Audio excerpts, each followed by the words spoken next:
are very excited to have you all here today and to be introducing and releasing a research report entitled ALEC Exposed in Iowa, How Corporate Influence Subverts Our Democratic Process.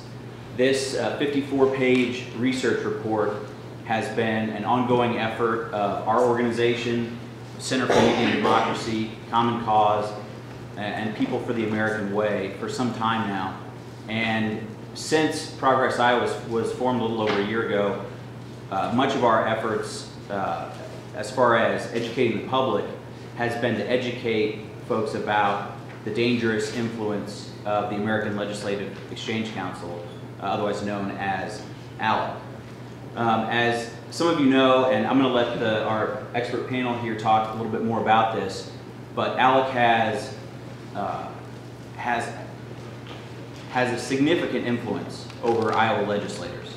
There are a number of legislators who are members who have received donations from ALEC's corporate funders, and I'll give you just a quick highlight of some of the details in the report. We have noted and researched over $500,000 in donations from ALEC's corporate funders to ALEC members in Iowa. There's also probably the starkest and the most alarming example of ALEC secrecy is that some members of the Iowa legislature do not know whether or not they are members of ALEC. At the beginning of this session, the House Democratic Caucus preemptively contacted their leadership and the chief clerk saying that they wanted to opt out of ALEC membership. Because here in Iowa, if you don't do that, then $50 a year is sent on your behalf to the organization of our tax dollars is sent to ALEC, and that legislator then becomes a member. Unfortunately, they have had no response back. In the report, you'll see a copy of the email that was sent in January asking that every member of the Democratic Caucus opt out, to which they have received no response. But there's a lot more good information in here, and so I encourage you to read the report. It's live on our website as well, ProgressIowa.org. And then at this time, I'm going to introduce our expert panel and then let them each speak for a few minutes, after which we're going to do a screening of the United States of ALEC, which is a program that was put together and produced by, or broadcast by Bill Moyers. So just to briefly introduce each one of them, we have Lisa Graves, the Executive Director of Center for Media and Democracy, State Senator Joe Holcomb, and Peter Fisher, who's the Research Director for the Iowa Policy Project. And all three have a great background to talk about the American Legislative Exchange Council. So first, I will turn it over to Lisa. Thank you, Matt. And my name is Lisa Graves, and I am the Executive Director of the Center for Media and Democracy. We publish ALECexposed.org, along with some other sites, including prwatch.org and sourcewatch.org. And it's an honor to be here in the Iowa State Capitol and to have such a distinguished panel to be part of, and to have the chance to talk with you a bit about our research regarding ALEC. We are, I confess, we are a Wisconsin organization from nearby, so we're out of state, but we're not quite as out of state as many of the folks who are part of ALEC, many of the corporations and these outside groups that are attempting to influence your law in this state. What we're here from out of state to tell you about is about that extraordinary influence of these out-of-state corporations, in many instances multinational or international firms that are primarily located outside the United States that are part of ALEC. We began this research project over a year and a half ago after a whistleblower provided me with all of the bills that had been previously voted on at ALEC meetings. And so ALEC has been around for over 40 years, but it has operated largely below the radar screen in most state capitals in the country. What we discovered in looking at those bills was that ALEC had its fingerprint on decades of law, decades of legal changes in states like Iowa and across the country. And the most disturbing thing for me as the person who opened up these bills and took a look at this material was that ALEC was telling its corporate members that through ALEC, that the unique thing about ALEC is that unlike the National Conference of State Legislatures and other bodies of legislators across the country, through ALEC, corporations, corporate lobbyists have an equal, quote, voice and vote, an equal voice and vote with state legislators. As someone who previously worked in Washington, I was the chief counsel for the Senate Judiciary Committee on Nominations. I was formerly Deputy Assistant Attorney General of the United States Department of Justice. I had been a lobbyist for a couple of years in Washington on some national security issues. I've seen how government works, and I've seen lobbying, and I've been a lobbyist, but I have never seen anything like this.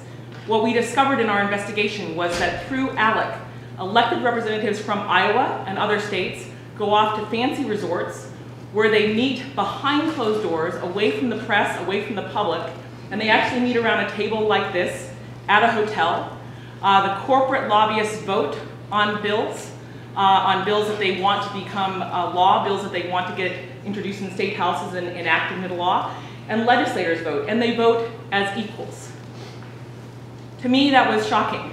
I think to most Americans, that goes way beyond what they might even be concerned about the undue influence of lobbyists on our democratic process. What we discovered was that this was the norm. So while ALEC has a public-facing component of its operations in which sometimes its lead speakers or event might be broadcast on C-SPAN, the real work of ALEC happens behind closed doors, away from the press and away from the public. And at those meetings, corporate lobbyists introduce bills to the ALEC process. They are sometimes amended in that process. Legislators vote. The vote is tallied. Sometimes it's unanimous, sometimes it's a split vote. The corporate vote is tallied, and if the corporations object to a bill going forward, it does not go forward to the ALEC board.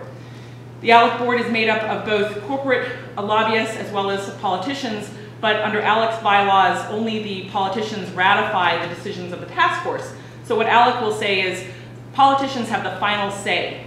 The reality is that those votes occur in a room with those corporate lobbyists watching them vote on bills that those corporate lobbyists have already voted on below during the task force process. And in essence, for the most part, ALEC's board defers to the results and findings of those task forces, as often happens in the committee process within the legislature. I emphasize that in part because what ALEC will sometimes say is, it's okay because you'll get a hearing in the State House. You can have a hearing, we're not actually enacting this law, you get a hearing here. But what we've seen in state houses across the country, certainly in my hometown in Wisconsin, in Madison, in Ohio, in Michigan, and across the country, is that often what happens is if there's a majority of ALEC leaders in a state, or if the ALEC leaders in the legislature are the leaders of that legislature, have leadership roles, they basically push through that ALEC agenda and don't really allow for it to be amended. Oftentimes there are hearings, but they're sort of show hearings in which the deal is already done and the bills are going to get through without any changes permitted by the minority in that instance. And so what we see is that bills move forward with provisions that were crafted by corporate lobbyists, voted on by corporate lobbyists as equals with legislators, pushed into law in the states across the country, and then really the public is left out of that process, and Iowans are left out of that process in large part. And the reason why I say that as well is because what this agenda is not a homegrown Iowa agenda, addressing the concerns and clamoring of Iowa constituents about what would make their lives better. This is an agenda that is largely crafted by some of the biggest corporations in the world, including Koch Industries, which is led by two of the richest men in the world. It's an agenda that's crafted by the biggest oil companies in the world, the biggest tobacco companies in the world, the biggest pharmaceutical companies in the world, and some other major foreign and domestic interests. That agenda is one that leaves Iowa citizens with less opportunity, less resort to the courts to pursue justice, less opportunity in their employment process in the state in terms of their rights as employees, less opportunity to have clean air, clean water, and defend local democracy through ALEC's preemption efforts and other bills and matters that Peter is going to talk about. And that's why we're concerned. That's why we're very happy to have this invitation from Matt and the opportunity to join in this report and help expose to you ALEC's role in this State House and why you should be concerned. I'm Peter Fisher. I'm an economist and research director at the Iowa Policy Project. About 7 years ago, I wrote a book called Grading Places, What the Business Climate Rankings Really Tell Us. And last spring, I started an update of that book and began focusing my attention on a new report that had been published since the first edition of my book called Rich States, Poor States.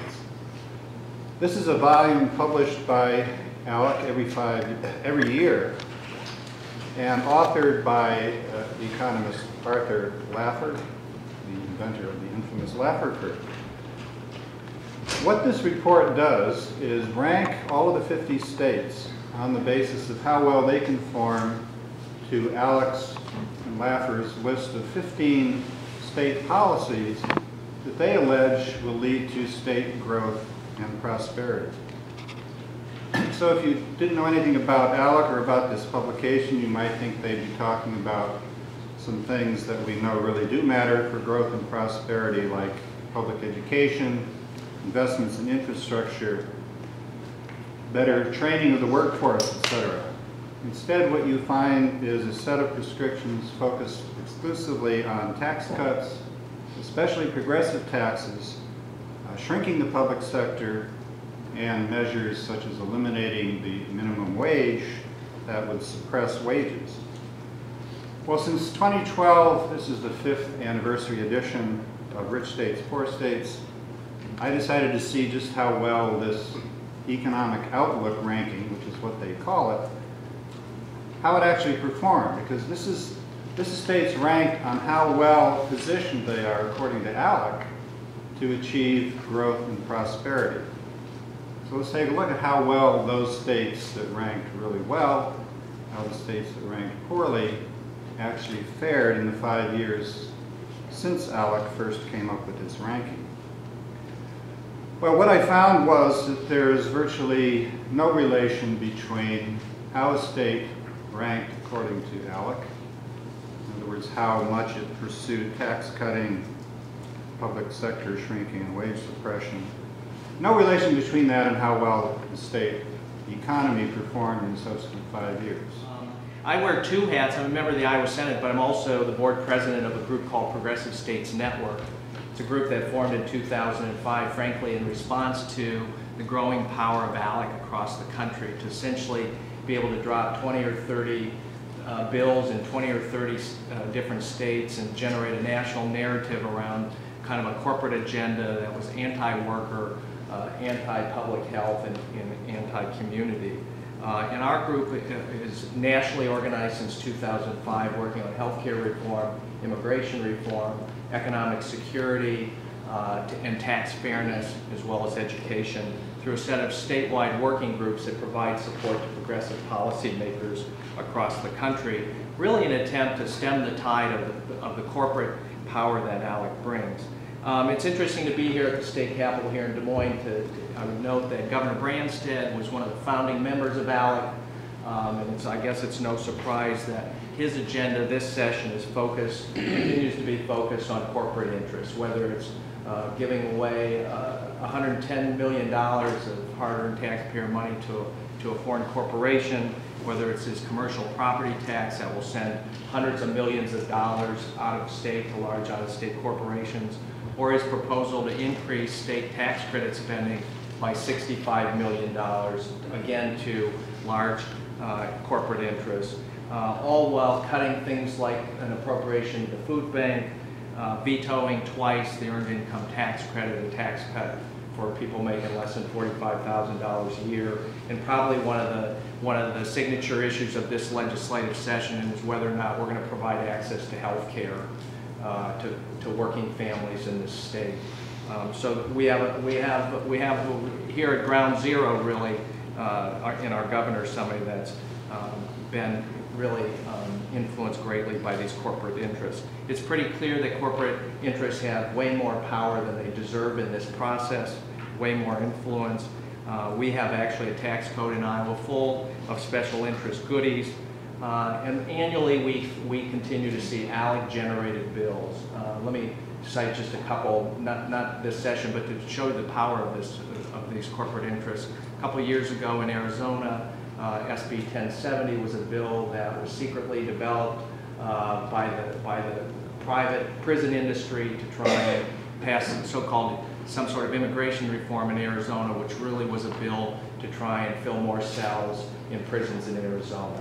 That started in Arizona, and within a year or two, we saw that legislation introduced in more than 20 other states, the same bill. Right? The other bill that really got them in trouble, another issue they worked on, was the whole issue of Defend Your Ground, the Trayvon Martin tragedy, got them a lot of bad national attention, and Lisa Graves and ALEC Exposed really have done a terrific job of trying to drive those corporate interests that support this work, get them to withdraw their funding. And that's probably been the most significant impact really recently in the last year or more, to basically say to these corporations, enough's enough, you put your money here, these bills are going to be considered toxic.